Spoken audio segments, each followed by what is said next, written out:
So welcome to the All-Star Podcast. This is episode number 5. I know it has been a couple of weeks since, is it before Christmas, since the last one we did? Yeah, so we've been very, very busy. Yeah, we were just debating back and forth a second ago because we couldn't remember what episode number we were on. On this episode, we've got Jamie Young. For anybody that's from the East Leeds area, we'll definitely recognise Jamie. Jamie's got a very interesting story where so did you actually, were you the founder of the tattoo shop then? Yeah, so I started up about 23 years ago. 23 years ago. Yeah. So, like, the story tonight with Jamie's the fact that he started a tattoo shop and then you've moved across to be a funeral home, a funeral director. Which is just a bizarre story. So this is why, when we started this podcast, what did I say? One of the first people I said I wanted on here. Yeah, you did. Yeah, was Jamie. Yeah, you did. Like, before anybody, because I just thought, what a wild story. And the fact as well that it's such a taboo subject. Most people don't talk about death or deal with death unless it happens to somebody around them. Yeah. It's a very sort of taboo subject. We just don't talk about it in our culture for some bizarre reason. You go to other countries and it's something that's discussed openly, sometimes celebrated. But I don't know. I think it's something that probably needs to change about our culture as well, because especially amongst younger people. I mean, as you'll know, Matt and Jamie won't know, I had a near-death experience a couple of years ago. Literally this week is the anniversary, it's 2 years. And I claim very, very close to be planning my own funeral. Yeah. And again, it's like at 30, I think 33 at the time I was, it's not something that young people ever discuss with each other. And ever since then, it's something that me and my wife have made a point of talking about, because you never know what's around the corner. And it's weird because we've had these conversations before, like, what would you want for your funeral? And it's not something anybody I think ever really discusses until you get into sort of later life. Maybe it is a generational thing, but again, like, I'm sure we'll get into it. I think funerals are evolving. What people want from funerals or don't want from funerals is probably more the case now. Yeah, of course. I know we've spoke about it before. I'm centre of attention, drama queen. Hi, look at me. So, like, I'd want everybody. I'd want a massive do where everybody turns up and it's colourful. And but you'd probably be opposite, wouldn't you? You'd probably want to be tossed into a skip and never thought about again. I don't know. It's a tough one, to be honest. I've never really given it that much thought. This is the thing, but we really should, because, like, it's a part of life, isn't it? It is. Like, it's inevitable. I mean, tax and death is one thing that we've all got coming. Yeah. And, like, as your mate, I'd hate for you to, if some God forbid it don't, but, if something was to happen to you tomorrow, I'd be sat here thinking, well, I'd love to help him, help plan his funeral and make it what he'd want, but what would he want? Yeah, definitely. So, sort of going back to your early life then, Jamie, sort of talk us through childhood. Where were you from? Are you from around here? Were you born and raised? Are you from Holton Moor? Yeah. Right, okay, yeah, amazing. Listen, I'm from Gipton, mate, just over that road. So, so what were your childhood like then, growing up? What do you remember of it? To be fair, it wasn't a good childhood because I think I always had my own illusions of what I wanted. Yeah. And when you're in Altamore, you kind of got that stigma. You're going to pinch cars. Yeah. It's all like you'll amount to nothing. But my biggest inspiration, I think, was my dad. And this is what builds up to the big story, Like, he was a mechanic, worked for Quick Fit. Yeah. Played rugby for Leeds. And back then, there were no money in proper things like that. So he liked the alcohol. So the worst thing for me was, you go home, you see your dad drunk, and you have to become the man of the house because he couldn't. Okay. So then Mum passed over to different levels where it were, I can't be with you. So I thought, do you know what? At 10-year-old, I'm going to be the man of the house. Yeah. So when you're the man of the house, you are like, what do I do now? I'll take my dad's step. So I wanted to be a mechanic. Yeah. And then kind of flunked school, knowing I could be a mechanic because he had a job set up for me. And it was just something I didn't want, but I wanted to be him. It was the model of it all. And then, it was just one of them things for me. I just thought I need to do something to make my family proud and to spurn everyone else and say, look at me. I'm from Baltimore, but I can make something of myself. Yeah. So, That resonates really strongly with me because I obviously have been through a very similar situation to that. And I think just going back to what you said there about that stigma, I still remember, so when I was going for normal jobs, and I've done all sorts, me, Jimmy. Like I've worked in call centres, and I always, when people used to say to me, "Where do you live?" I'd go, "Just off York Road." Yeah. And then anybody with like any geography skills would be like, "Listen, mate, York Road is about 10 mile long. Like, if not more. Where do you live? Do you live in Thorner or do you live in Gipton? Yeah, because then as soon as you say that word, it's like automatically there's a stigma attached to it, and I absolutely despise that because. Yeah, in every single community, in every single area, whether it's Crossgates, Holton Moor, you get bad apples that go out and commit crime. Not every single person living there is like that or should be tarred with the same brush. So that resonates strongly with me. I mean, so did you ever get in any sort of trouble as a youth then, or did you keep your head under? No, I didn't. To be fair, I was kind of level-headed. Yeah. The options were always there because it's the estate, isn't it? But no, I wanted to be proud. I wanted my mum to be proud, my family to be proud. So I didn't go down that path. No, that's good to hear. And then in terms of, I know you mentioned your mum and dad there. So how did that kind of play out with your dad then? Did he manage to get over that and recover from the drinking or? No, this is the personal element for me because like my dad is, even now I could cry for him, do you know? Yeah. He moved down Essex. It was such a big thing because he didn't want to be part of our family. Yeah. And I wanted him. So I just think when he was down there, I wanted something that I couldn't have. It's the chase, isn't it? Yeah, of course it is. Yeah. And then when he came back up here, he was in a lot of trouble. He was a naughty boy. Yeah. Went to prison, and when he came out of there, I helped him best I could. But the drink, it was there. It was constantly there, and he couldn't help it, and I understand that because when there's a problem, whether it be drink, drugs, gamble, we can't judge, but we can't say stop because they can't stop. And unfortunately, we're found dead. Oh, sorry to hear that. So that's what drove me into the paths I am with, and it's the pride, the passion that you give to everyone and everything, because you've felt it, you've done it, and you look at people and think, your eyes, how my eyes were. I can see the pain. So do you think that's kind of molded you into the person you are now? The reason why I asked this question is because for me, you've been through that difficult period, but I think then as a man and as a father, I can only speak about my personal experience, but it sort of molds you into this character where all the things not to do. Oh yeah. So for me now, in terms of being a dad, I'd say I'm quite a good dad. Very I'd good. say I'm a fantastic dad. And sometimes it's because I've had those role models there of how not to be, and they've kind of molded me into the person that I am today. Yeah. Do you think that that's the same with you? Has that had that sort of impact? Yeah, absolutely. I mean, we all like a drink, but I like a drink, but not drunk. I can't be around people that are constantly drinking because it tips me over edge. I feel it's like Did it always make you wary about like what your relationship would be with alcohol? Because I know for me, I had similar sort of things. My grandfather was a habitual drunk and alcoholic, and I know sort of growing up that my parents were always very, very wary about what my relationship with alcohol would be like because of that, because they've seen where it can go. Has that sort of, again, like Matt said, molded your sort of view of like what drinking is? And absolutely. I mean, I'm always in tune with going places and my surroundings, thinking, oh, they're going to kick off. Yeah, I don't want to be around that. Or, yeah. It's just something I feel comfortable with, being comfortable with myself, knowing I've been through it to experience it. Yeah.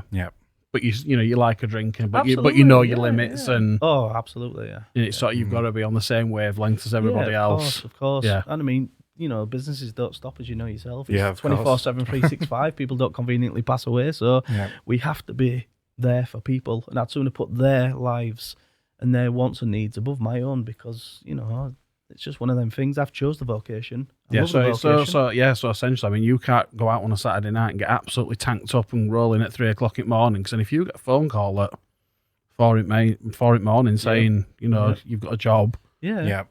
I want to be compos mentis. I want to speak to you for my first call to you. I want you to know that your loved one's coming into my care and I'm caring. Yeah. Well, they normally say with business, is it the first 7 seconds that somebody makes an impression? Makes their impression. Yeah, so no, I completely understand. And I mean, we'll get into that in more detail as we get to like the funeral side. But tattooing, well, do you know what? Before I even get to tattooing, I think the entrepreneurial side, because I'm quite interested to hear about that, because me personally, I never had anybody in my family that did business or was an entrepreneur. They were all very go out, get a job, pay into a pension pot, buy a house, retire, and die. Like that is literally it. And to cut long story short, that's how majority of my family are. So for me, when I got into business, it was a massive risk, and I had a lot of people, including my own mum and family around me, saying, "Don't do it. You're taking an unnecessary risk. You've got a nice job and a pension, and think about your kids." So I guess, how did you experience anything similar to that? What was your entrepreneurial journey? What made you want to start doing tattoos? Was there any sort of trigger point or? Yeah, so when I was growing up, like, I used to be into all punk music and all that, and I used to sit at school and draw on my friends, like the Guns N' Roses symbols and all that, and I thought, do you know what, it's pretty cool, is this? And then you used to idolise people like that, and I always knew I didn't want to work for somebody, because, you're making them money, but they're telling you what to do, and it's robotic. I wanted to do what I wanted to do, and the tattooing, it gives me freedom. Yeah, we can express ourselves. Clients can come in and they can talk to you, and it's like a counselling session as well. Yeah, honestly, I don't think I've had a tattoo yet that hasn't involved like a side of therapy while you're having it done. 100%, absolutely. But it's good because you learn from people, and you learn, and you never stop learning, and that's the good thing, because I don't judge. Yeah. I don't care. You tell me you've done whatever, it's fine, so long as you hadn't killed a child or something like that. I feel personally that it's your problem if I can listen and you can walk out and go, do you know what? One person listened. Yeah, it's helped. Absolutely. And we're not here for like 2-3 minutes. It's sometimes 3, 4, 5 hour sessions. You're coming back. I love it. So obviously, just to plug your business as well, so that's Ink House in Crossgates. It is. So do you still do any days there, or have you completely? Well, yeah, I do. And I'll tell you why, Matt, because what I do is, and I get this question so much by everybody, like, how do you juggle so many plates? Yeah. Because if I didn't, I'd go mental. I'd go mental. Because I think COVID did it for me when we were sat at home and there were naught to do and the tattoo shop was shut, but people were still passing. Yeah. So it kept my mind tuned. But I was sat there thinking, looking on Pinterest. Yeah. What's I was going to do when we open back up, and it's that. But also on the flip side as well, there's things in the funeral side that you will never see that we have to see. So it's like the military. Yeah. It's there. It's in your mind. Yep. People don't see it. We see it. But my way of tuning out is doing something else.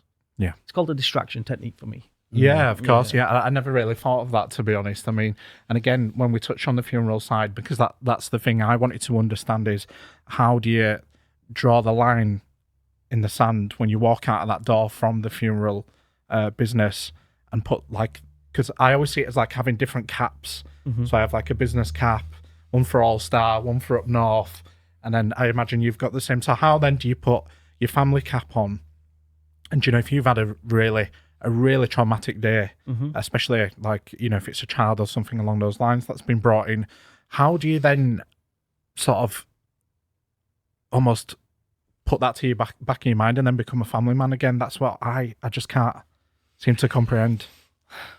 It's such a difficult thing, that is, because it's robotic now. It's robotic. I'll go home and, there's kids there, there's wife there, and I look at people around me and I think, I'm going home to them. There's people that give me the first call that they're not going home to them. There's an empty space. Yeah. And I think, do you know what? Go home and look at your family, love them, even if they annoy the shit out of you. Just love them, because that's what somebody wants. Yeah. And I think I don't tune out. Yeah. I just stay focused to what's important. What's important? Yeah, of course. Yeah. So is the funeral? Because I imagine the funeral side of things can be quite different every day, but also monotonous at the same time, because you've got to follow a lot of the same procedures and protocols with, you know, with every, you know, person or I mean, yeah, what do you call them? Is it a client?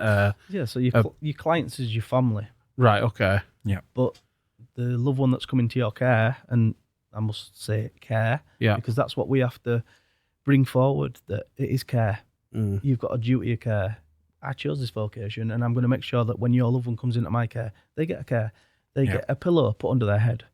They get spoken to because it's somebody. Yeah. You know, and I'll never shit out of it. I mean, people think I'm barming because I'll sit there and I'll talk to somebody. I might have a Leeds United fan that's passed away, and I'll go in and I'll go, "Oh, you won last night." But to me, that's keeping me sane. Yeah. But I think in the back of our minds, though, that's kind of what we would all want for our own loved ones. Absolutely. Because, like you're saying, this is probably why this is going to be such an interesting podcast, because it's something that never really gets spoke about. I mean, you see funeral directors. I mean, obviously, the only sort of interaction I've ever had with a funeral director has obviously, unfortunately, been at the funeral of a loved one. Yeah. And obviously, on the day, you're very stoic, you're very professional. You know, you wouldn't dream of asking these questions at that time. But realistically, that's probably the only time that anyone's ever really, hopefully, going to encounter a funeral director in a professional capacity. But yeah, I suppose it's those kind of things, like you say. I mean, if God forbid one of my relatives passed away tomorrow, they'd get taken off to a funeral home, and you think, well, I mean, my imagining is, and obviously I'm sure you'll tell me that this is incorrect, because I suppose it's just not something that's ever really spoke about, is that they get taken off in a posh transit van that says ambulance on the side of it, or private ambulance. They get taken to a funeral care home, stuck in a fridge, and then that's it till day of the funeral. They get them dressed up in a suit, and then they're off again. But I suppose it's because there's not really that knowledge of what goes on behind the scenes. It's just like what you see on TV or films. Yeah, or exactly. And it's just, I suppose it's just preconceived ideas. But I having heard you say that's really reassuring, and obviously I would hope that other funeral directors would conduct themselves in the same way. Because, like I say, if it were, I lost a grandparent recently, and I would like to think that she received a similar kind of a level of care. Yeah, because I suppose the person is still there effectively, and it's nice to hear that there is that level of care even when you would perceive that care is finished because that person's life has ended. Yeah. So in terms of tattoo shop then, so did you say it was 20 odd years that you'd been doing that? Yeah, 23. Which is quite a long time. So what I'm really intrigued in, so I'd heard of you before. Obviously, you're quite a prominent figure up in Crossgates because of the shop. Most people that I speak to know who you are. I know, like, my brother Craig, he's done a lot of work for you as well. I think we only just realised that connection about a month ago when we started talking properly. So how did it then transition from wanting to be a tattoo artist, which is a relatively well-paid job? You've already mentioned it's kind of stress-free. You work when you want. You see what clients you want. So how have then you transitioned? This is what I can't get my head around. How have you then transitioned to a funeral director? Because that is so bizarre. Like, have you got any family that's ever done that trade, or friends, or? No. So what happened was, I have OCD, and I don't mind saying, I'm quite panicky with everything. Yeah. Everything's got to be perfect, and I'll drive myself mental. I'll switch a light switch off 30 times to make sure it's off. Yeah. You know what I mean? And lock the door, like, it's bad. But anyway, so my granddad passed away in 94. We used the local funeral home, and I was so intrigued. I was looking in his coffin and thinking, wow, it looks good. It looks good. It looks peaceful. And they allowed me to put the lid on and screw the lid down, and I knew it was final then. I knew that anything that was in there stays in there. Then my grandma passed away 2002, same funeral director, and she got the same care. Yeah. And I thought, you know what, this is really, really, So when I graduated and did my mechanicking, it's bizarre and it's fate. Okay, so I had a clocking number with Quick Fit. Yeah. And I did my clocking number every day. And when I graduated, my first vehicle that let me on was a hearse. No way. Really? Yeah. And the clocking number was the same as the private plate on the hearse. I'm like, oh, this is It's a sign. freaky. Yeah. And I was more interested in asking the hearse driver, how many bodies have you had in there? Yeah. What you done today? It was like Yeah. just rolled off, and I Mhm. felt comfortable. And every time a hearse went past, I'd like bow my head, old school. And then, I just thought, do you know what? This is just something. And I kept thinking, but it takes a lot mentally, to do that job, because you're seeing all kinds. Yeah. You're hearing all kinds, and it's like, it's the taboo. Yeah. So, I thought it's just not for me doing the mechanicing anymore. So I did the tattoo side. Yep. And then I got enough money I woke up one day and I thought, do you know what, I'm going to do it. And it'll be 12 years now. Yeah. Just said, right, that's it. And I took myself down to Devon and I did a course down there, and it was the best thing I've ever done in my life. So what does the course entail? Because me and you were both We quite were intrigued. asking this. Yeah. Yeah, because we were crazy. quite intrigued as to sort of what sort of the training and the qualifications that you have to be able to do it. I mean, can you tell us a little bit about how that all works? Like, if there's any budding funeral directors out there that are thinking, maybe I want to get into this. What's the process? How does it all start? There isn't one. There isn't one. No, and this is the thing that's kind of, and I'm glad we're talking about this, because there's so much taboo in the funeral side. I mean, I guess you've all seen that's what's happened in Hull, the Legacy Funeral Home. No, I don't think I've. Vaguely. It's been all over the public news about how they were mistreating of bodies, and it was investigated. It's going to go up the chain, really. And there's no proper governing bodies in the funeral directing. Right. What? Okay. No. So you've got companies like SAIF, NAFD. They are corporate companies which you pay a So like a subscription. subscription. Yeah. And to say it loosely, do you get checked upon? No. It's more there for sure. For sure, to have a sticker on your door to say I'm Like part a of this sort of corporation. Accreditation sort of thing. Yeah. But there's no textbook in it. So, like, they could say, right, we're going to do a course on body preparation. We've got an old lady that's passed. She's perfect condition. She's just passed in her sleep. So we're learning about that. We do that. Everything's run in sync. But then we get a road accident. The textbook kind of goes out the window then, doesn't it? Yeah. So you've got to think, well, right, what do I do now? So I learn on my own.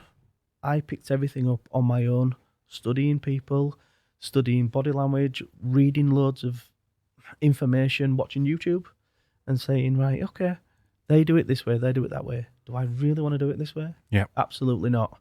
So everything that's conventional goes out a window. Totally out a window. So I can tell you how to prepare a body, but everybody's different.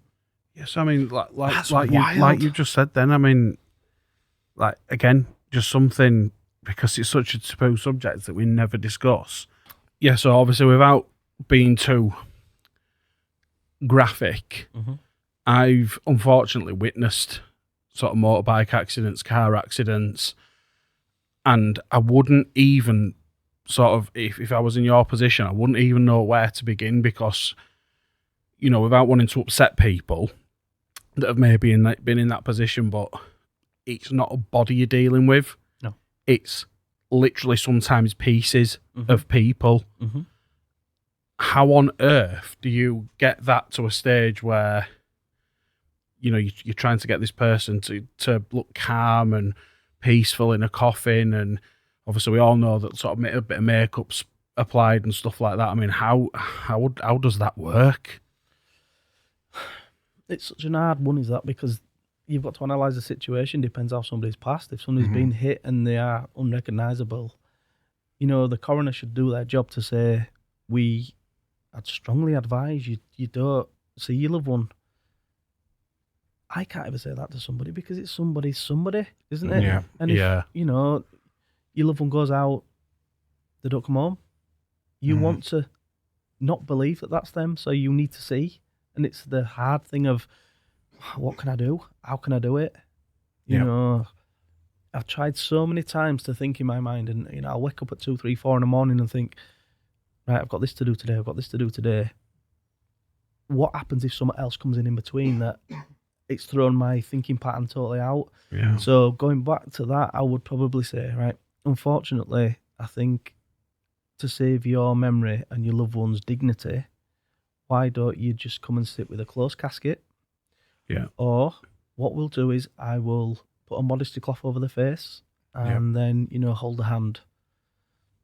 It's trying to think outside the box sometimes. Yeah, very quickly and be tactile with people. And I suppose as well, you will have to have such amazing interpersonal skills and emotional intelligence as to be able to read someone who's coming in. Yep. They might ask you a question, and I suppose, correct me if I'm wrong, you've got to look at that person and make a snap decision. It's like, I don't think you should. Yep, absolutely. Yeah, it must be so taxing having to think like that all day, every day. Mm-hmm. But I think what makes it more better for me to work with people is because I've been there.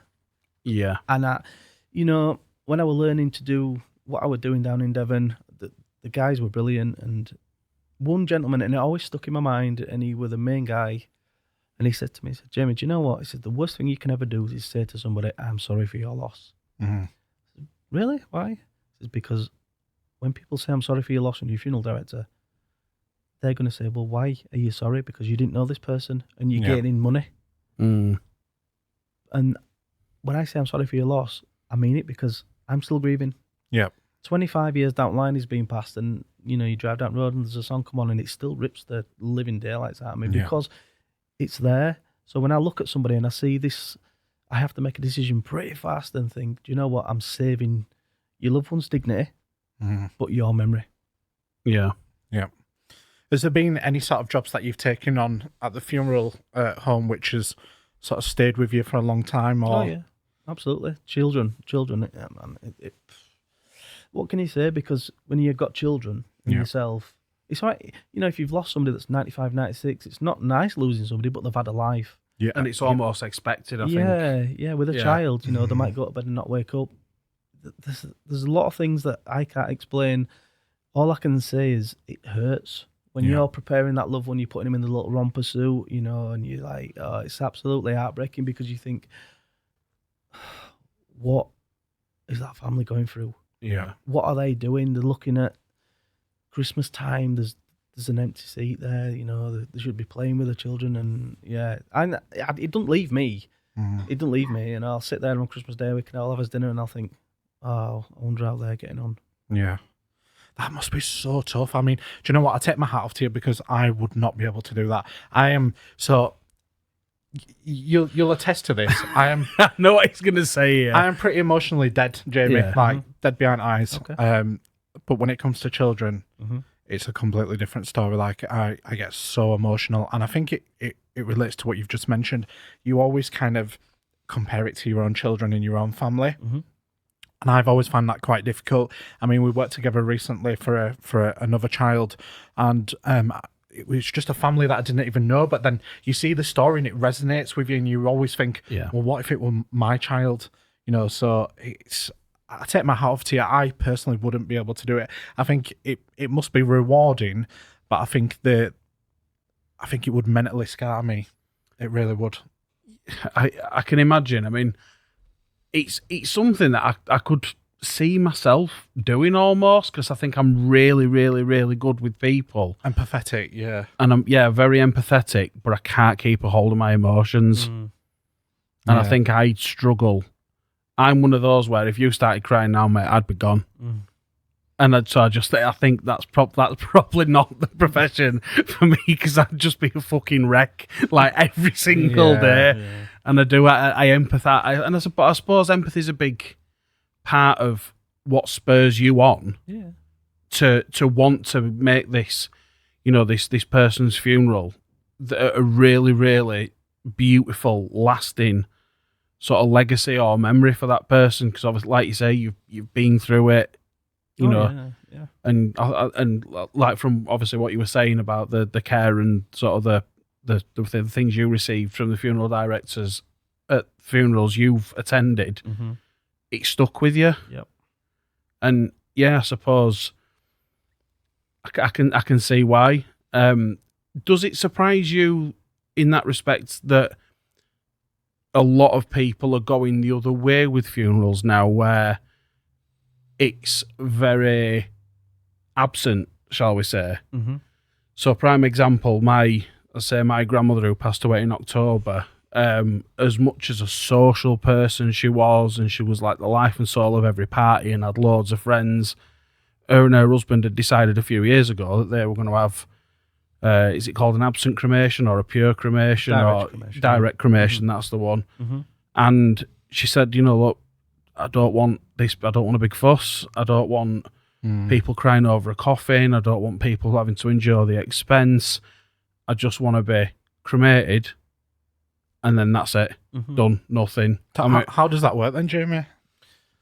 So everybody wants different things in life, and I'm not here to judge. Yeah. Okay, we have to, when somebody passes, we have to bury, cremate. Okay, but a lot of people will say not only for the financial element. So I'll just give you what we do. Okay, so we have a direct cremation package, which is straight to crematorium, but there's still the care in between. So you get the dignified casket, you still get washed, you get dressed, you can still have your family coming to see you, and it's £1,450. But then you've got your standard funeral, which is the hearse only. You'll get a celebrant to take your service, and it's £2,900. So it's distinguishing what A, you can afford. Yep. But B, on the flip side, we've had families that have sat with us and said, do you know what? I want a direct cremation because, do you know what? You're not spending my money at a party without me there. Yeah. So we'll do the direct cremation, Yeah. get the cremated remains back to the loved one, Yeah. and then they're attending their own party, aren't they? Mm. And they're saving £1,450 and they're having their own party. Yeah. So, yeah, there's no judgment from us. Someone comes to us and says, I want direct cremation. Absolutely fine. You're still getting the same care, and the family is, than what somebody that's paying 20 grand for a funeral. Yeah, no, I can relate to that. I mean, me personally, touching back on what you said for my wishes, like I'd rather my family throw a massive party and remember me for who I was, rather than sat in a church crying and upset and all the rest of it, because it's just not me.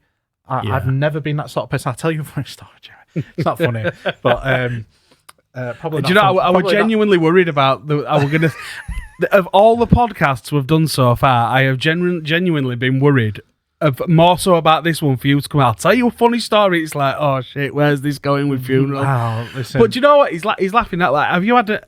Sorry to cut in. Go on. Have you had any like where? Because obviously there's this sort of image that everybody's got of this really sort of stoic, stiff upper lip funeral director. Mm-hmm. Has there been situations where it's not really called for that, and it's just been more of a light-hearted sort of? Because that's what I'd want, and that's the thing that creeps me the fuck out about that side of it, is because it's not me. I've never ever taken life seriously ever, so I'd want someone to deal with my funeral. Like I'd expect you, even though I was dead, I'd expect the level of care, but I'd expect you to be laughing and joking and. Like, come on, wakey. And like, that silly kind of. Yeah. It's very similar to that. Was it an Irish guy that? Oh, the speaker. Where put the speaker inside the box and he was let me out. out. Let me out. Yeah. Have you had any wild requests? Yeah, absolutely. I mean, and obviously it's a difficult one because obviously it's personal circumstances. But are there any that you could sort of share with us, or drag queens? We've had them attend on the person that's passed request. Yeah, the drag queens. People wanted to turn up in shorts. People wanted me to wear a tracksuit. That is class. Yeah, probably not going to get one to fit me, but yeah. But no, we get all kinds. Honestly, all kinds, and there's nothing not doable. To be fair with you, you don't even need a funeral director. When somebody passes, you can actually do it all yourself. There's ways, there's means, there's everything on the government website to help you do a funeral yourself. So you do not need us. We're just here to smoothen the transition for you. Yeah, make it easier.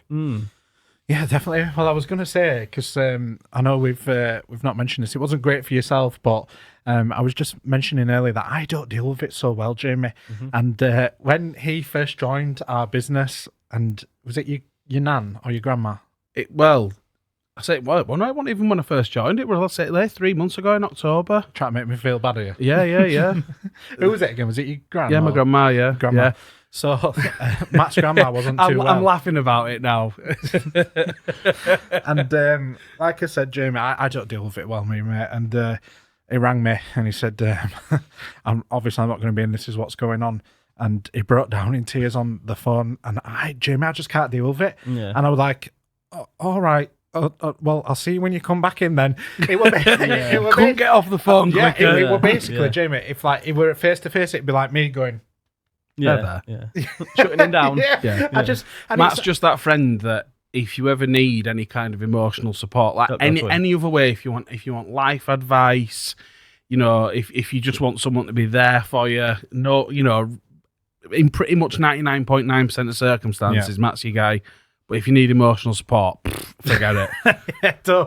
Don't come this way. Yeah. Do you know, it's funny because I was having a conversation with a girl actually on WhatsApp over the weekend, and I said that to her. I said, listen, if you're after one of these sort of cuddly up and talking about your feelings kind of relationship, I am not the man for it. But yeah, so I mean, how long have you been doing the funeral? 12 years now. 12 years. 12 years. Right. Okay. And do you see any sort of future plans for it in terms of growth? Oh, So what do you want to talk us through that? What's kind of your aim? So to me, it's a very, very difficult subject for people to get their heads around because I believe we don't go to a funeral because someone's died. We go because they've lived. Yeah. And that's what it's all about. We go in there to celebrate somebody's life. So 90% of my services are all celebrancy service. So, if mum, dad, brother, sister that passed will huss her and cuss her, my celebrant will huss and cuss because that represents that person in true light. Mm-hmm. But, our local crematorias, churches, we only get certain allotted times. I want my own. Yep. This is my plan. I want my own. I want where you can... Your own chapel, your own chapel. Big chapel with function room where you can sit there, you can have as much time as you need. More like America. America have got the right way for this. Yeah. So do they do things completely different? Absolutely. To us then? So how does it work in America then? So in America, they have their own in-house crematoriums. So your loved one stays there. You'll be presented there.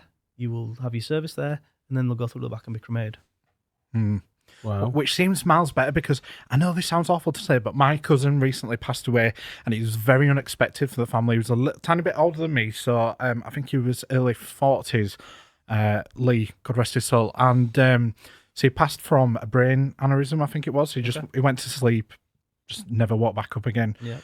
So they managed to resuscitate him. He went to Pinderfields, and I think they basically turned around and said, look, we're artificially keeping him alive at the moment, just to give the family an opportunity to go and say bye and whatnot, which was really, really tough.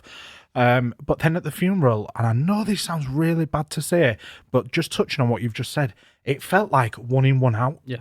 Like a conveyor belt. Right, you've had your 15 minutes, right, piss off, get out, next one in. Yeah. And I thought, I think we're meant to celebrate your loved one's life. We've all been there where we've been to sort of, especially if you're from the Leeds area, so like Cottingley Creme, where literally it's set up to be like that. It's literally, and it feels very impersonal.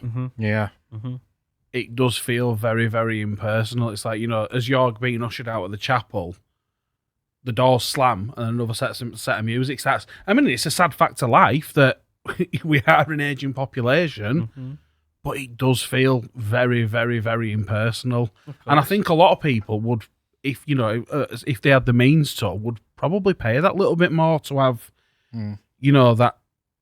that serenity of, as the doors close and at the chapel, and you have your sort of 20 minutes, half an hour outside meeting and greeting family. It'd be lovely just to be able to leave and not be looking around and seeing other hearses coming in and other, another party of family members, and that'd be lovely. That'd be really, really nice, and I think it'd make it feel a lot more special. Oh, absolutely. And it's not about the monetary thing for me, because money don't bring us.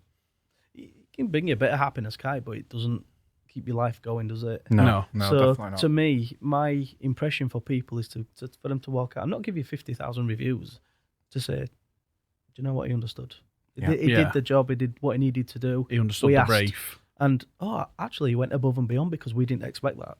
Yeah. So it's not about opening somewhere bigger to get more money, because I want to do it cheaper. Yeah.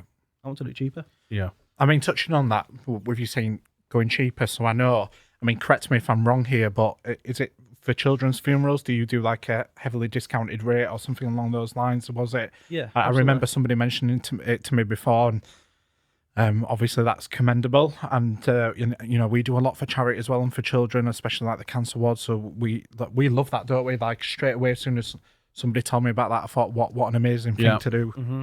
Yeah, so a children's funeral, there's no cost from me. So I don't put out anything. So we have, everything's broken down, and it has to be now because of government legislations. So we don't charge a professional fee. Okay, so I mean, there's no cloak and dagger, no hidden things. You go on our website, you'll see our professional fees, roughly about £1,000. Okay, so we waiver that. That's gone. Yeah. Okay. The casket, you know, you can get a little bit from the government to help towards. It's the CFF fund. Yeah. It doesn't pay for everything, but it will pay a small towards like a nicer coffin for the child. We hire our vehicles in, so we get a good discounted rate on that. So that gets passed on to the families. So this is all a third party fee, so it's out of my control. Yeah. My control is our fee, which I waiver. Because I don't believe anyone that's lost a child needs to pay. The dish shouldn't. No. It's just awful. No, I completely agree with that. And I think, you know, and as a family, as a mum, as a dad, the last thing that you should be thinking about, you know, within weeks or months of losing a child is, how am I going to pay for a funeral? And it seems crazy. I've had this conversation with somebody before, and I said, sometimes you can't even afford to die. Yeah. I know that sounds ridiculous, but you can't, because, you know, like, especially in a situation like that where, and again, with my cousin Lee, it come out of the blue. He's early 40s. He's got no funeral plan. No. He's got nothing in place. He wasn't expected to die at that age. So, like, I stepped in and helped the family during that time as well, because it's such the last thing that a family should be thinking about. They should be thinking about grieving and remembering that family member and not having a financial burden. I just don't. And I think Jamie probably might attest to this a little bit more. COVID probably highlighted that quite a lot, because there was a lot of people dying at a much younger age that weren't expected to pass. No. And did you find at that time that families were coming to you and saying, you know, we've lost so-and-so at 40, or we've lost so-and-so at 30, we've lost so-and-so at 50, and we've got nothing in place? Absolutely. And the worst thing for me is with COVID, it sent everybody to another level, because it was awful, wasn't it? But bad times. But we were telling people that they couldn't attend their own loved ones' funerals because it was coming from the hierarchy of the, you know, of the government. Absolutely. And like, you're just watching your loved one go. Well, I couldn't deal with that. Yeah. I couldn't deal with that. So it was a case of it were playing on my mind so much that loved ones were coming in to view their loved ones in ours to make sure that this is the right person. They are going, you know. Look at this casket. Even though you can't do it, you can sign it, you can do what you want, you can put butterflies on it, you know, Leeds United stickers. And then on the morning, we'll come past your house. We'll do that. You know, it's not going to be all taboo where you're shipped off. You need to know where mum, dad, brother, sister is from day dot. That's awful. Like, I can't even try and comprehend or get my mind around that fact. Like, not even being able to attend your own family member's funeral. It's just blows my mind. That must have been really difficult for you to sort of. Right, well, I mean, and that time as well, my mum had cancer. She was diagnosed, so she was having to go to her appointments on her own. So your mind is all over the place. You're dealing with your families, my family, everybody's family, and it was just a world of crap, absolute world of crap. And I hope we never have to live it again. But do you know what? I think it made me as a business owner stronger. Yeah. Because I picked up what people were trying to do and thought, do you know what? That's just not right. There's no ethics in that. There's no ethics at all. And I've got my own path now, and I'm happy. And I don't disclose what I do to any other funeral directors, because I think if they get on my way, then it's just, I'm happy. I'm happy doing what I do, and people love the fact that, I mean, if I hadn't have been on a funeral today, I want to come dressed as a penguin. Yeah. It's just not me. It's not me, you know. I look like Willy Wonka. I think sometimes I'm a modern day person, you know. I'm not flamboyant. I just think that, why should a funeral be so expensive? So let me cut the fat from it. Yeah. Do you need 4 limousines? Why do you need 4 limousines? Yeah. You know, do you need 3 grams worth of flowers? What's going to happen to them at the end of it? You know, don't put yourself in a financial burden where, let me make everything perfect. Let's do the hearse. Let's get your loved one there. Let's have a good celebrant at this service. You know, have a nice coffin if you like, but let's look at the person that's in there and think, would they have wanted that because it's their day? Yeah. It's their last day. And not what's going to get any easier for family. They're just going to end up with a big bill at the end, and I can't deal with that. So I try and strip everything back for people.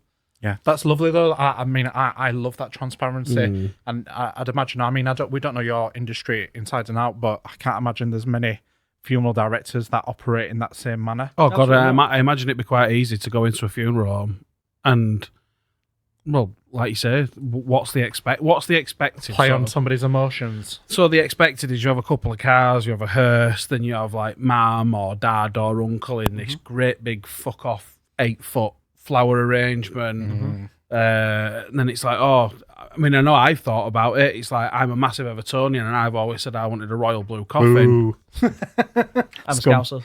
Really? Yeah, Liverpool. So me and my lad both Evertonians. But yeah, that again, it's little things like that. And of course it is. I suppose it'd be quite easy as a funeral director to just go ching, ching, ching, ching. Yeah, I can make 20 quid on that. I can make 50 quid on that. And like you say, the costs could soon add up. Does it vary then as you go from funeral director to funeral director about how they operate? Because it's still blowing my mind now that there is no like regulatory body. There's no sort of set protocols or procedures that you have to follow. That to me is wild. Yeah. Yes, I know it's a dead body at the end of the day, and you know that person's life has ended. But like you say, that is somebody's somebody. And they deserve that care from all the way to the point where they're either lowered in the ground or put in, you know, is it a furnace or the cremator. Yeah, the cremator. You know, they deserve that respect all the way through. So the fact that there's no regulation from the time between them dying and the funeral is wild. Has there ever been any talks like from government or from any of these sort of supposed regulatory bodies to standardise that procedure to make sure that all other funeral homes are?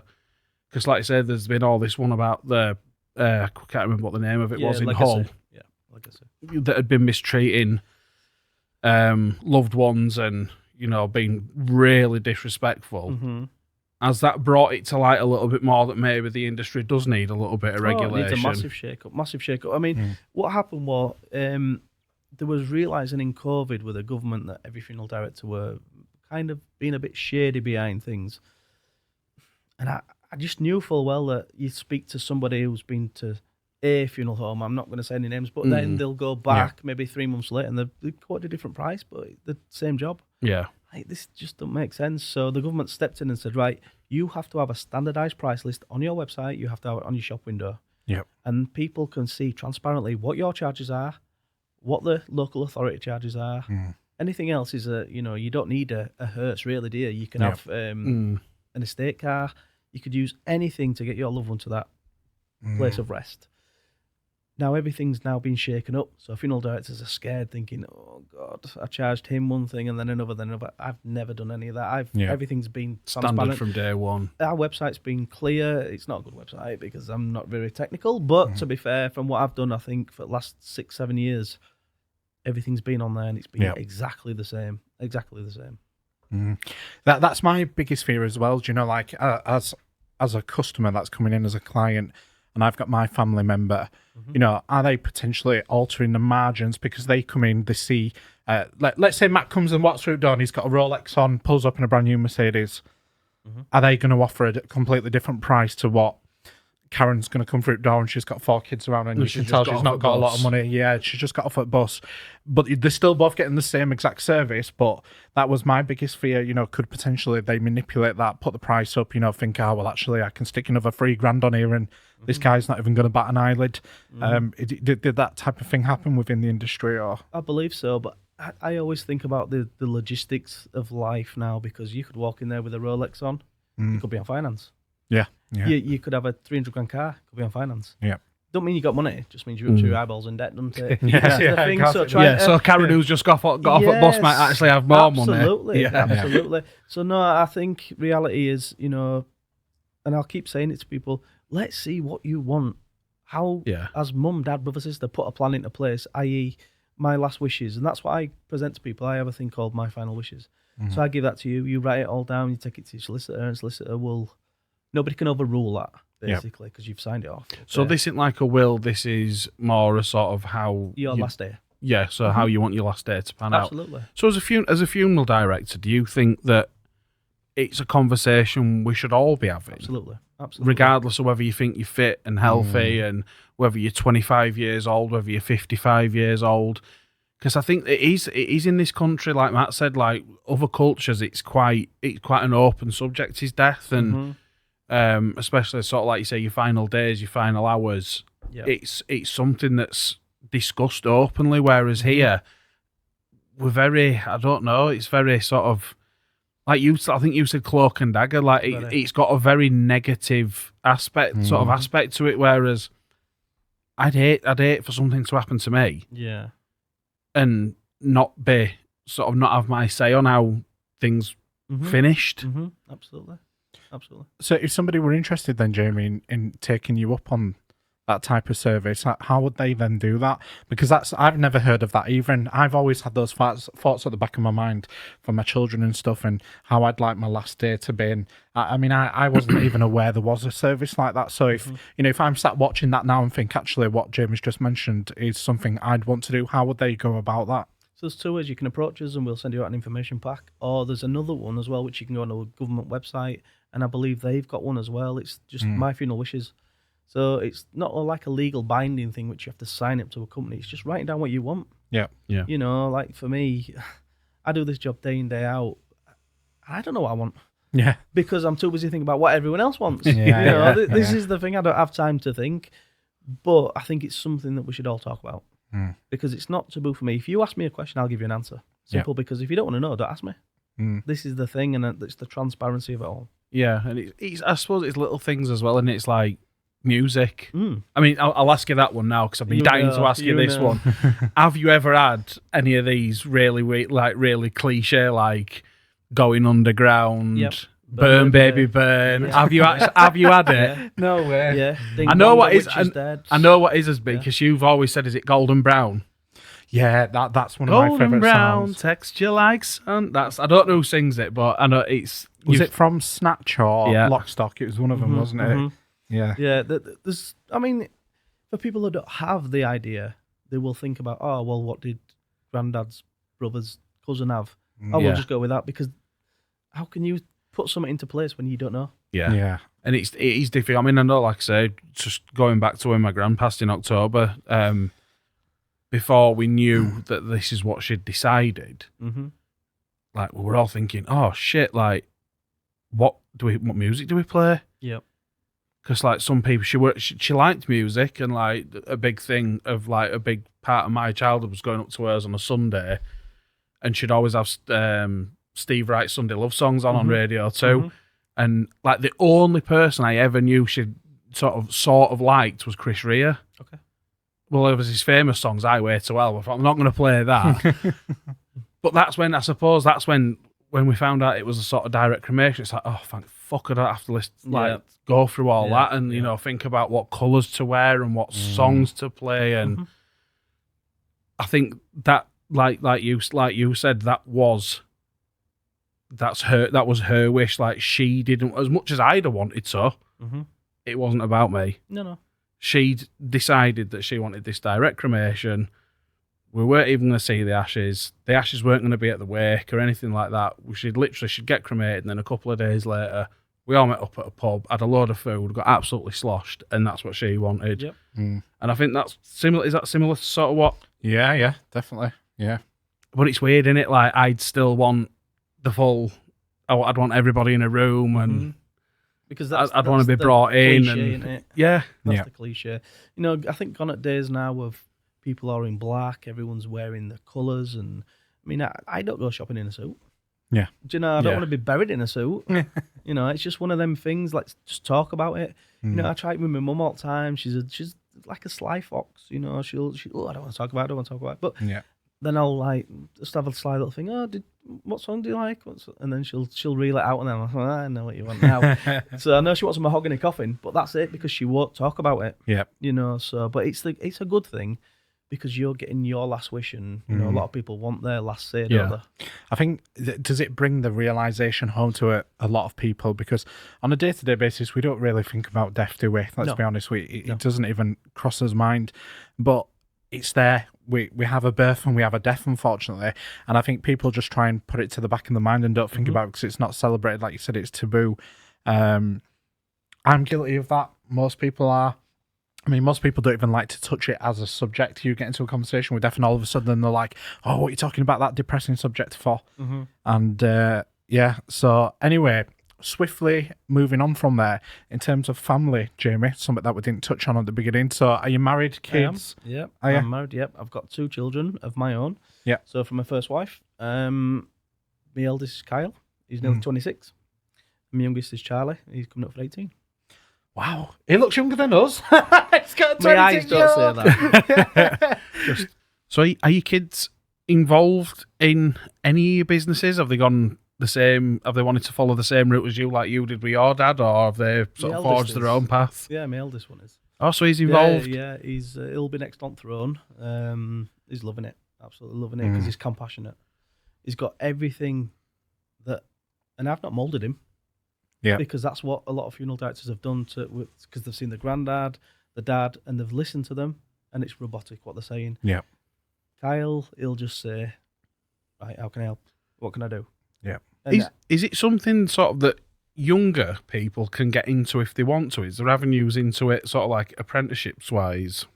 yeah, I mean, a lot of corporate companies out there, which I won't say because I don't agree with them, Right. they will take people on. It's the ethics for me. When you're working for a corporate company and you might be dealing with 30, 40 deceased, Yeah.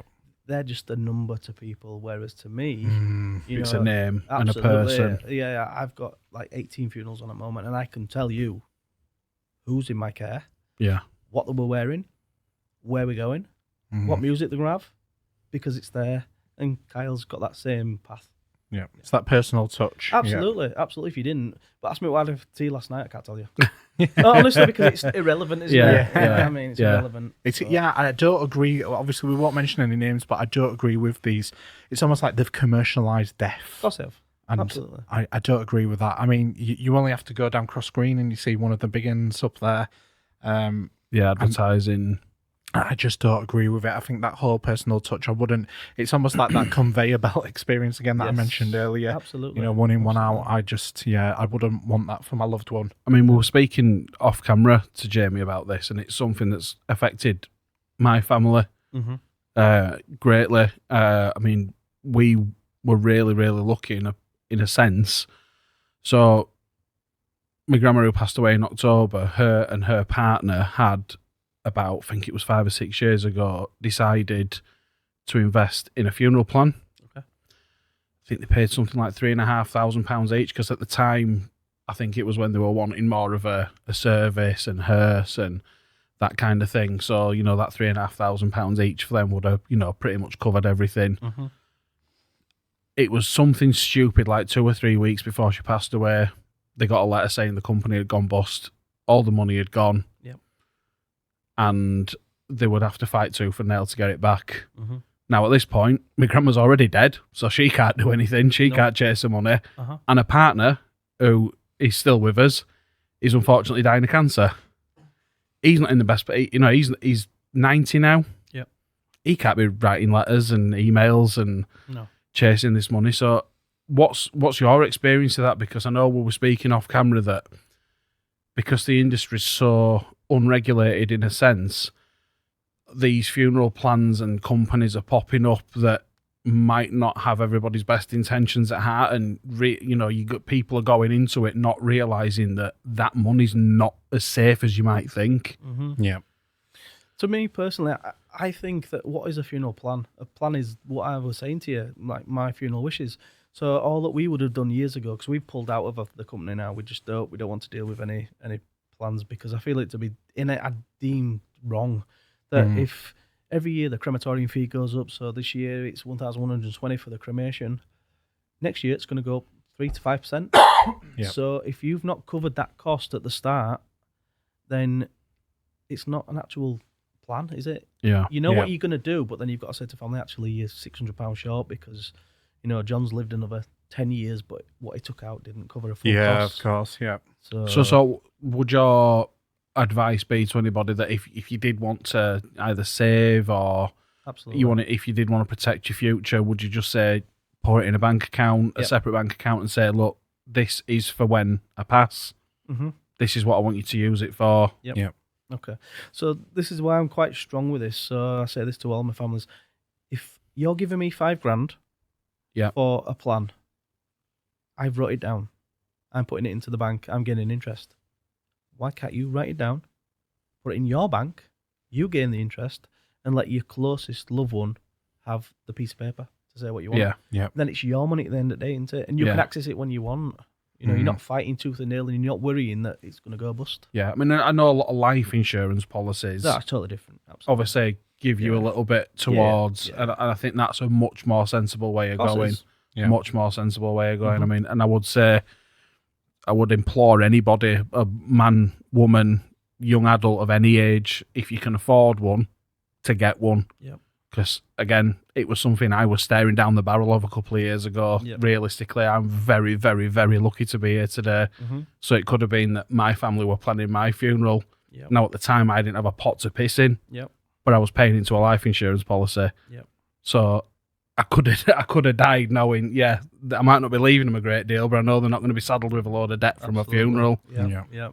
And do you find that more and more people are using stuff like life insurance policies to cover the costs? Yep. Because, I mean, obviously, we're in a cost of living crisis. Mm-hmm. You know, like a big proportion of the population, if this happened to them tomorrow, it'd be fucked. Oh, absolutely. And but there is places, and there are places you can go to get help, isn't there? Which I don't think's promoted enough. Yeah, of course. So is there like government funds or charitable organisations that, you know, if this unfortunate event happens and somebody passes away and you've not got the means to be able to, you know, send them off how you'd want, what can people do? I mean, we all moan about the country, but we have actually a good country of the NHS, but we have a good country for the Department of Work and Pensions. So if you've got no money and it's a plausible case, they will pay. They'll pay a good percentage towards it. So if you're at the direct cremation, there's no but an eyelid. At our price, they'd pay outright. Yep. Absolutely. You know, your loved one's not there in a morgue. You're worrying, thinking, what do I do? What do I do? What do I do? I'm going to get a loan out. I'll get a loan out, but then I'm paying for it for 3, 4, 5 years. And, you know, these people are there to help. Yeah. Always people there to help. So in that kind of situation, then would it be the family that would apply for that, or would it be you guys? Do you contact the government and say, right, we've got somebody that's deceased, you know, family are in a position where they can't afford to pay for the funeral? How does that work? Is that something that the family do, or you? Yeah, well, we'd help them with it, but because client confidentiality, we can't get involved in it because it's down to, you know, their...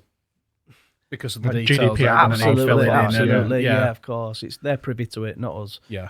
But we'll help them along the way. We'll say, well, why don't you try this? Have you tried this? Oh, actually, there's this help that could be awarded. Well, a lot of people don't even know that you could get when somebody's husband and wife, and husband passes away, or wife passes away. There's actually a widow's fund as well. Yeah. They don't tell you that, but it's there. It's £3,500 or something. You know, it's there in the pot. What? So this is a government? This is a government thing, yeah. So if you're married, and somebody passes away, husband, wife, I always say, ask them how they can help you. Yeah. And it's there. It's there. And I suppose that's the benefit of using a good funeral director, is that you've got that wealth of knowledge to be able to say, you know, look, money's not going to bring your loved one back, but at a time when it's clearly one of the most difficult times of your life, let's try and make it as easy as possible so that you're not stressing about money. Yep, of course. And I think, why should you have to worry about it? Because if somebody, you know, unfortunately, mental health's a bad thing now. People are taking their own life. You could be happy one day, next thing, your loved one's gone. That person that's left there doesn't understand. So they're grieving because there's no answers. Yep. But then they're having to find a big figure to bury somebody, cremate somebody. Me personally, I'll sit down with that person and say, right, okay, please don't condemn them because you don't know what's going on in the mind. Yep. But let's give them a good send-off, dignified, but realistic. It's realistic. I think it's what you say in a service that's more, I'll remember, than what coffin you had. Yeah. Definitely. Absolutely. Absolutely. Mm. So whether it's bright pink, green, orange, no one's going to say, oh, that's a beautiful coffin. They're going to say, oh, that would have a lovely send-off because of how he said, blah, blah, blah. Yeah. I was going to mention that actually. So you've been a part of this industry now for quite a considerable amount of time. Mm-hmm. What developments have you seen? I mean, I've seen stuff like now where you can get coffins and you can get direct print to them or vinyl wraps in like Leeds United colours. So what sort of change have you seen within the industry over the last couple of years? Well, we're going more personal, personal. You know, they are expensive. This is the thing. So I'm not there to make the money from a coffin because it's just, you know, you can buy it yourself. You could phone up Colourful Coffins, or you could go on eBay, and eBay sell them now. And say, eBay sell coffins. Yeah, bizarre. Yeah, so you could get a coffin, you could have it brought to our chapel arrest, and you've paid £700 for a Leeds United coffin. Yep. But it could be out of your budget, so we'd provide you with, let's just say, for example, a dignified casket, oak veneer, light veneer, £500, and then we'd go onto Amazon with you, and we'll get these Leeds United stickers, and we'll make it more personal. And then you've paid an extra £50 maybe. Yep. To personalise it. Yeah. Okay. So, which is such a lovely touch, and I think, do you know what? I commend you, Jamie, because a lot of people would not do that, because the easy route to take is to just go buy that for £700. Yeah. Go buy that for £1,500. Well, it's do a lot of funeral directors and funeral services sort of say, oh, why don't you buy it from us? Yeah. And they're making then a little bit on top. Absolutely. Here's a question I'm going to ask you, right? And I'm going to be very, very direct about this. You tell it.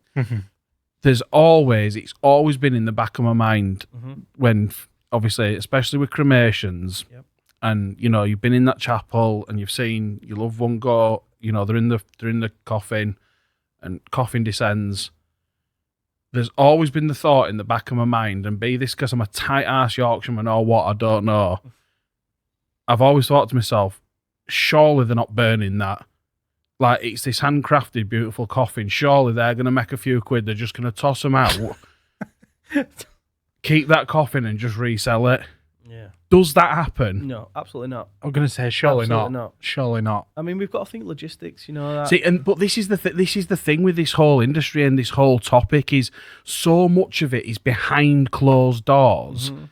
There's so many like assumptions and, you know, things that you could presume that we just don't know about. Of course. Well, the reality is a coffin it's oak veneer. Okay, unless you go for solid oak, and you ain't going to burn a £3,000 coffin. Yeah. You're just not going to do it. So it's an oak veneer. Okay, it's got lining inside. The handles, what you see, are plastic. They're decorative. That's all they are. Help you, you know, carry and support. What are you going to do with that once you've tipped somebody out of it? You know, the chances of getting someone the same size and there'll be the fluids in there. It's just so undignified, absolutely undignified. So no, I can assure you with 1,000%, your loved one, when they go through the back and they get charged into the cremator, it's your loved one. It's all in. Everything's there. I suppose a lot with this, again, with this, all this stuff in the news about legacy, sort of mistreating people, it it brings it to the fore that, like I said before, so much of this stuff is behind closed doors, and it's so. And I think some of it for obvious reasons. But have you ever had families who have wanted to see more than you would ordinarily show someone? Yeah, well, why wouldn't you? Because you're not hiding anything. If it's when you say no, that's when alarm bells for me would start rattling. Yeah. Absolutely. But I mean, if someone said, if a family member said to you, say, for example, you know, when you collect mum or when you collect grandma from, you know, wherever she's been stored, and I want to be there when you do a makeup, or is that something that most funeral directors, or maybe certainly you, that would be happy to say, yeah, if you want to come and sit in, come and watch it? Of course, absolutely. Depends on the situation as well, because you've got to think of their loved one's dignity. Yeah. You know, when you're washing, dressing somebody, I always believe that a man should dress a man, a woman should dress a woman. I think that's 100%. how things should be. Yeah, absolutely. I'm pretty good to say I'm good at makeup. I'm pretty good at makeup and doing hair. But I think if you know your mum, dad, whoever, I don't know them, I'm just seeing a picture, and the picture could be 10, 15, 20-year-old. Yeah. You want to come in and perm her hair, you know, do what you need to do. If that gives you comfort, why not? Yeah. Absolutely, why not? And is it something that you see quite often, or is it the norm that people don't want to see that kind of that side of things. I'll be honest, like that's you've probably, as you can probably guess with all the questions I'm asking, that's probably something that I would want to do. Mm-hmm. You know, it's I'm the opposite. Really? Unless it was, well, I mean, we're all different, aren't we? Yeah, But absolutely. Unless it was one of my children, I think I'd rather remember them in how they was when they were alive. Mm. And it's like I remember with my cousin Lee, and I went and saw him, and obviously he was on the ventilator and whatnot, and he was being kept alive, but he just looked like he would asleep. Mm-hmm. And I could process that, I could manage that to a certain extent. But then when some of my family members did, when they actually turned the machines off and whatnot, I think that, to me at that point, is where I just wouldn't be able to manage that and process that. So I know there's a lot of people that go to the chapel of rest and they sit there with the family members and stuff, and me personally, I don't think I'd be able to deal with that. Mm-hmm. I mean, there's no judgment from me. If that's what you want, that's absolutely fine. But my assurity to you is that your loved one's still washed, dressed, prepared, because you could turn and say, do you know what, Jamie, I do want to see him. And then they're there. They're ready. They're still presentable. They're still looking lovely as you would want them, sleeping. Yeah. I've got an intriguing question for you. Mm-hmm. Feel free not to answer if you don't feel comfortable with this one, but I've always been curious with this one. So when they cremate a body and they give you the ashes, can they absolutely guarantee you that those ashes that are in there are not contaminated with somebody else's? Yeah, absolutely. I love this question. But, and sitting in Tower Shop, I go through it. It's like, it just churns out now. But to be fair, it's a good thing because the cremators are only, depends on which part of the country we're in, they're all certain sized. Okay, so say for example, they are 38 inches wide, they are 20 inches deep. So that's your loved one alone going in there. Yeah. Okay, so within 8 to 10 minutes, the coffin's burnt. Okay. When your loved one is cremated, that is just them, because everything comes to the front. You can actually watch it on YouTube, believe it or not. Right. You can watch this on YouTube. Okay, and I think it's called "Is This the Right Body?" And if you watch that, that's the company that I learnt with. Right. Okay. So they are transparent as well. They're called Green Fuse. They're so good. But it's not big enough to have more than one in there. So it is just the one person. You can see them raking, and then they go into a cremulator, which it's the bones that get pushed down. Then they go into a cremulator, which goes into a fine powder, so it's grinding, and that's what you get back. But that was kind of like what my question was. When it goes into the grinder, which grinds it down, is there still reminiscence of somebody else that was in before that? Or? No, because everything gets like blown out. Does it? Yeah, right, absolutely. It's fully cleaned. Honestly, you watch that and it'll open your eyes. Yeah. Do you know what the weird thing is? Like I've dealt with family members dying, and I've been all right.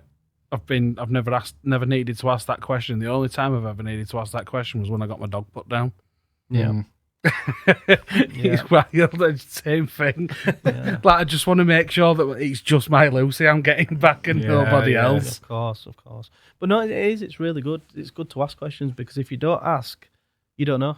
Yeah. And you can't trust the internet, can you, really? You know? So in terms of costing as well for a traditional funeral where you're actually buried rather than cremated, because me personally, I could not think of anything worse than being cremated. It's just like, even the thought of it, I think some people have differing opinions on that. Like some people wouldn't like the idea of being burnt, but then others wouldn't like the idea of being buried. Yeah. It's like, for me, it's weird. Like I personally, and I said, I would leave this up to my family.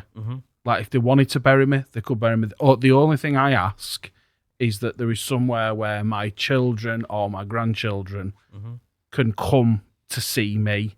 Yeah. Be that a grave, be that a plaque somewhere. But like you say, everyone's different out there. So, I mean, I personally don't care. But like I know I've got like friends who will be like, you can't bury me. Oh, no, you're not burying me. You're not putting me in the ground with all them worms and like. But again, that don't bother me. But that's a new one for me, because most people don't like the thought of being buried, but you don't like the thought of being cremated. Yeah, no, it's not for me at all. But I've had weird conversations with my kids before, and you know what I'm like with my little weird ADHD brain. I said to them, put me in a metal box, so then in 100 years' time, if they ever learn how to like bring you back alive or clone you, I'm there, good to go. Do you know what I mean? So yeah, I don't know. It's just a thought of cremation, and I know like in some religions, like is it India? I mean, there's a few other places. Is that the one where they put it on the raft on the Ganges yeah, and set it on fire fire? and stuff. Yeah. I know there are some religions where it's seen as a positive thing, but it just scares me. And death, and I think that leads us brilliantly on, because death varies religion by religion. So I think, is it Islam where they've got to be buried 24 hours or something like that? Yeah. You see, they have their own funeral directors, so we, unless they approach us and they are like, we are 50-50, then we don't. It's just their culture. Yeah, and I think that's really important, because I think absolutely no one could understand the nuances of their religious beliefs and religious desires more than someone. I wouldn't want to offend somebody by not knowing. I want to give knowledge of something I know, not go into something I don't know. Yeah, 100%. But burial, like I know, in speaking about burials, how hard is it to come across a funeral? Like, and again, this is going to sound really fucking weird, and I'm not a serial killer or anything, and I'm not planning on murdering my wife, but I would. I've looked. Be nice. I've looked at the possibility of buying a burial plot. Okay. And it's fucking, but it's really hard. Of course. Like, and genuinely, mate, I'm telling you now, if that's something that you want, start looking into it. What? Really? Yeah. I mean, a lot of places have stopped you buying them now because you're buying a plot of land. Mm. So you buy this plot of land, you buy it at your age, and then you live another 20, 30, 40 years. That, you've still bought it. Yes, so no one else can use it. Absolutely. And then that could be 5 times more. So it's more valuable to the councils to keep it at the price it is and let it up, as opposed to selling it to you now at a low price. But is it different now to what it was? Because obviously you go to any graveyard in this country, probably, definitely in Leeds, anyone that I've ever walked through. Yep. Obviously you've got graves from probably as early as like 1800, maybe a little bit earlier in some places. At what point do they start exhuming? Because obviously at some point, like logistically, we're going to run out of room. Like we can't bury everyone. No, so they'll just shut places down.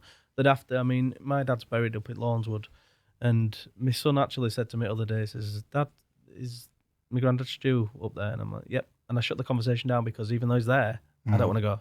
Yep. At start, when he passed, I was there all the time, and now I can't bear to go because I can't see his name on the piece of slab. Yeah. So I think what happens is you're committing yourself to up to 50 years of maintaining a grave. That's what you sign for. Yeah. But they're not just going to start pulling people out of the ground. It just can't. It can't happen. You know? So I think they'll just shut places down and start opening more.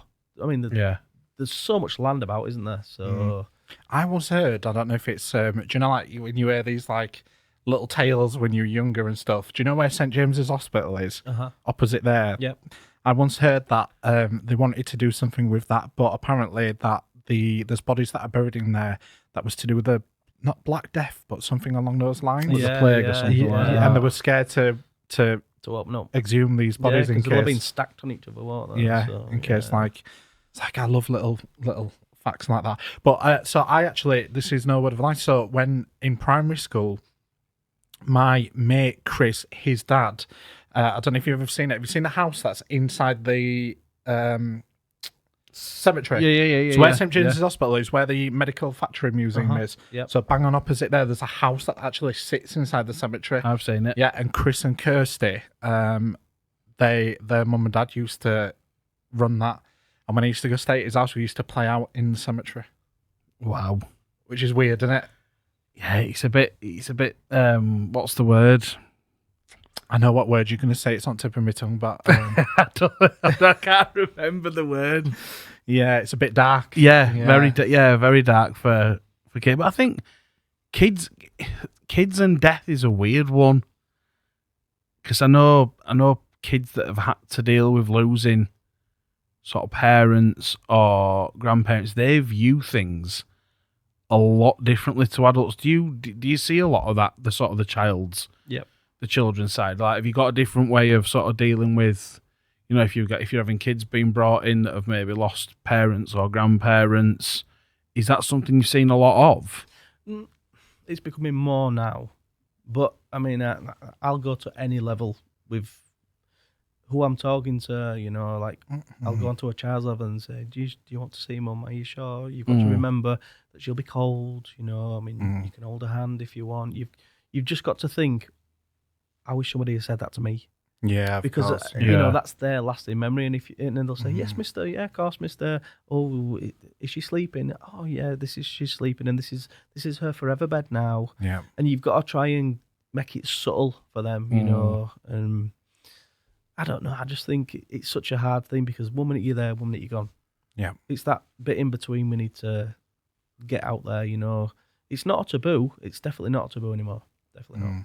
No, and I think again, like, you know, people from your industry like yourself coming on this podcast and being honest and open and, you know, answering some awkward questions and sort of, you know, delving a little bit into, like you say, what goes on behind the scenes. Because a lot of people, like you say, a lot of people who deal with death, you know, if it be a loved one or a partner or a grandparent, you know, you see them go off to the funeral directors, and for the most part, I would imagine that, like you say, most people won't see them again till won't see that coffin again till the day of the funeral. So there's usually quite a big gap in between of no one really knowing what's going on. Yeah. So it's been great, obviously, you know, discussing the ins and outs of that. So obviously you've said, you know, you're in your get up today. Yep.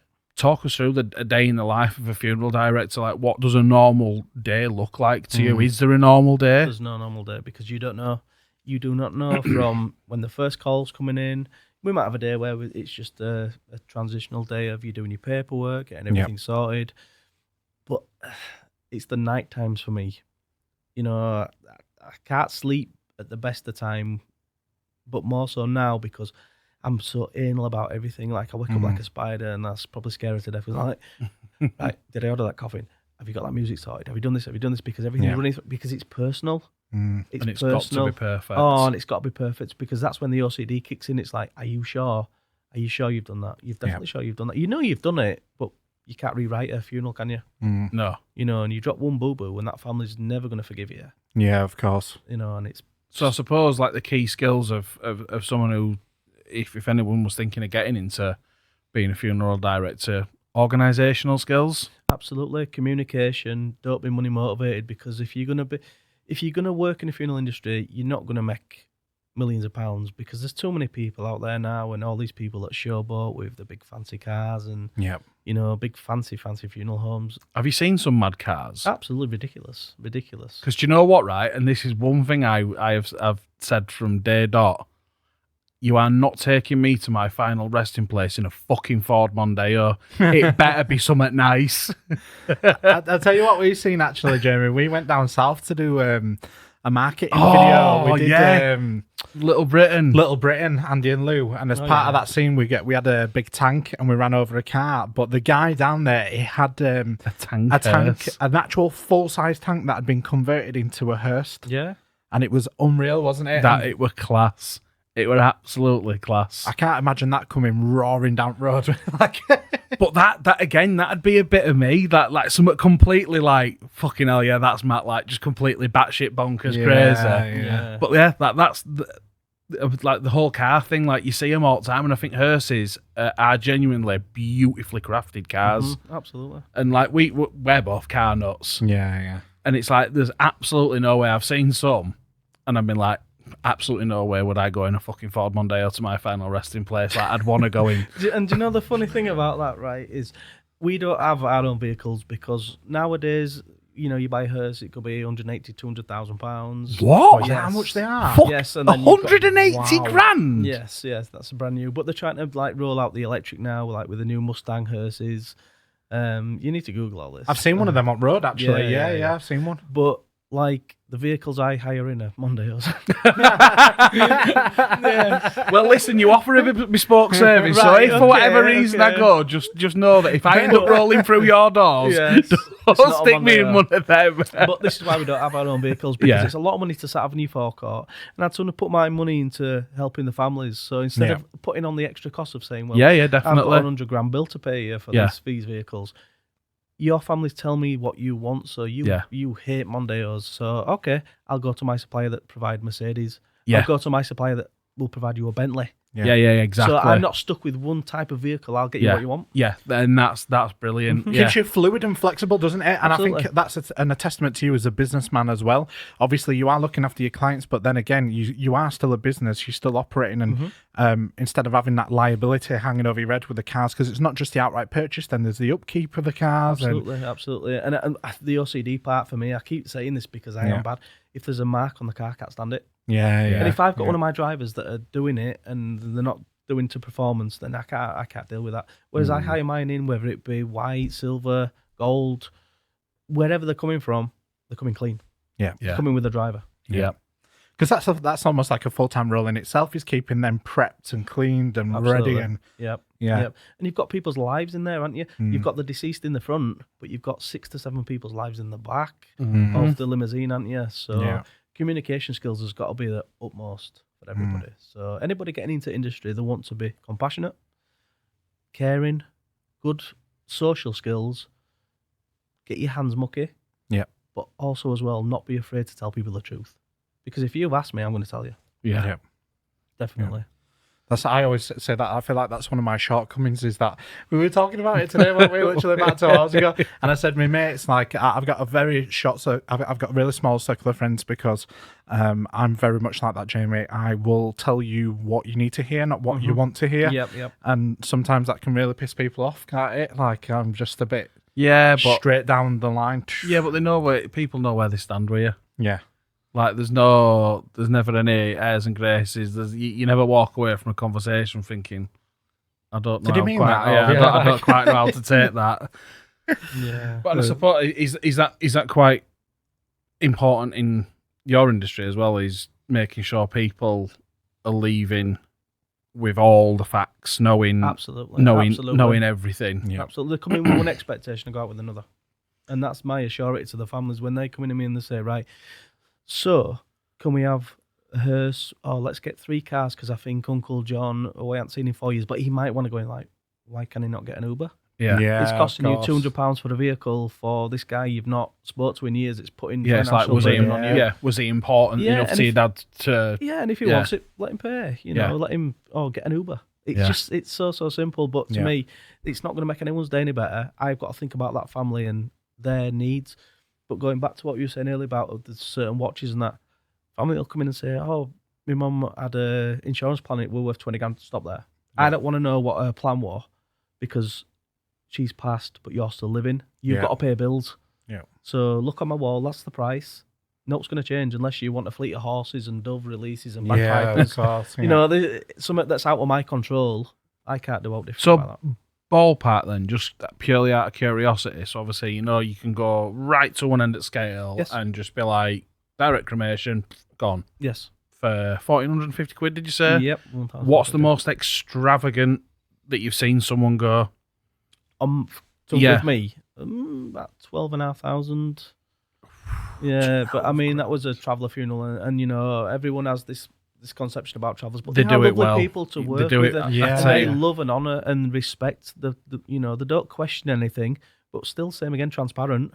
Like, they want Rolls Royces, they want everything, but we'll phone the supplier in front of them and say, right, well, we can actually get you this, but be prepared that it can only hold 4 people. Yeah. So what about if we get you the new Mercedes, the E350 or whatever? You'll get 6 people in that, so you get an extra 2. Yeah. So you've got to be transparent with everyone, no matter what money and budget they've got, because they're still getting same as the gentleman that's at side that's got no money. Yeah. I love that. Yeah, it's beautiful. Absolutely. But yeah, no, I wanted to say thank you for obviously coming on this show, and I'm sure I don't speak for myself and probably most of the sort of East Leeds community. So I just wanted to say thank you for everything that you've done, obviously, over the last couple of years. And I mean, it doesn't go unnoticed. I've seen it before, you know, even though we've not really had any sort of direct conversation before. I've seen stuff on social media and people talk and stuff, and you know, they say what an amazing thing that Jamie does and how good the service is. I mean, every single person that I know where somebody's passed away, it's always it's not even a question. It's like Jamie Young. Yeah, no, but and it's nice to see someone flying the flag who's willing to come on a show like this. Yeah, and you know, probably and answer questions that probably most people at home will have thought about at some point, but. When are you ever going to get to encounter a funeral director unless... Yeah, and I think the taboo-ness has got to go. I mean, my families have got they have my mobile number, they have our out-of-hours number, and I always say to families, listen, if you're embarrassed to ask me a question, text me. Yeah. Because if it's on your mind, you're thinking it. Yeah. Let's get rid of it. You know, let's put it to bed because it's only going to burn your mind. And afterwards, we should have said that. We should have said that. Let's do it. Let's say it. Let's talk about it. Yeah, and you know, hopefully now, you know, when people come to use your service, there's not going to be that expectation of, do you know what? I'll just, you know, we'll just pay us money and just disappear and not ask any questions. I think it's really refreshing that someone like yourself's in this industry who's willing to sort of bear all almost, and absolutely, you know, be like completely transparent, open book. Because again, you know, when I come to deal with, you know, the inevitable, which we're all going to have to deal with at some point. I hope I come to someone like yourself who I know if I've got questions, or you know, no matter how awkward it might seem, if I want to get involved in some part of the process, you know, if it's safe and dignified to do so, absolutely, of course, that I can. Of course, ask the question. I mean, there's certain circumstances that you can't, and we'd protect you from that. Yeah, you know, but I think why not? This is your loved one. If it's going to make your mind better, it's not going to change my opinion on you. Yeah. I'll just think. Let's do it. It's something different. Yeah. Let's get a pair of latex gloves on and let's get cracking, because you will go away going, do you know what? That were good. Even if I just put one sock on your mum or your dad or whatever, you've done that job, haven't you? You know, you can walk away and say it.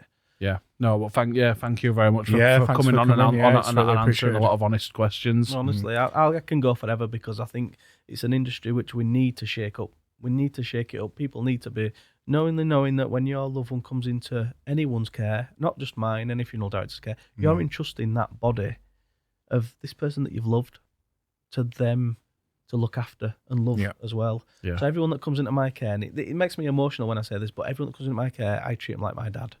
Yeah. Because I can do all your funerals, but I can't remember my dad's because I want to blur it out. Yeah. I don't want you to blur anyone else's out. Yeah. I don't want you to just feel you have to have the £5 coffin because you think you're doing your best. You know, you're going to get the same respect. And when you come to me, or you don't go to me, even phone me for advice, you know, you might be stuck in a position where you think, do you know what? Can you just give me some advice? Do I need this? Do I need that? I've spoken to a funeral director, but they're saying I should be embalming, I should be, I don't know, maybe getting a solid oak coffin, but why do I need that? You don't. You don't. Let's get it out there. Let's be frank. Let's be truthful, and let's open up people's minds. Let's have a not so much a laugh, but let's celebrate their life. Yeah. You know, we're mourning the death. We're always going to mourn. I'm mourning 25 years after, and it still hurts. But do you know what? Everyone that's in that casket, whether it be man, woman, child, is my dad. I'm giving them what I would give him, and that's respect. Yeah. And that's what you need. 100%, which is a really beautiful message to finish on. So, Jamie, in terms of your business then, Jamie Young Funeral Services, where do people find you? Is it on social media? You mentioned your website earlier. What's the we've got a website. It's Youngs Funeral Service. We're on Facebook, which is Youngs Funeral Service as well. Yeah. But if you just put us into Google, you'll see, and you know, I hope we're doing a good job for everybody that we're there, number one. Yeah, brilliant. Perfect. Right, thank you very much for coming, and to everybody watching, thank you very much. It's been an absolutely amazing podcast, really interesting. I said from the beginning when we first started this, I really wanted Jamie to come on because it's such a crazy journey, but as you've heard tonight, it's been a lovely one. So thank you to Jamie, also to Matt as well for tonight's podcast. Thank you very much, and we will see you on the next episode. Take care, guys.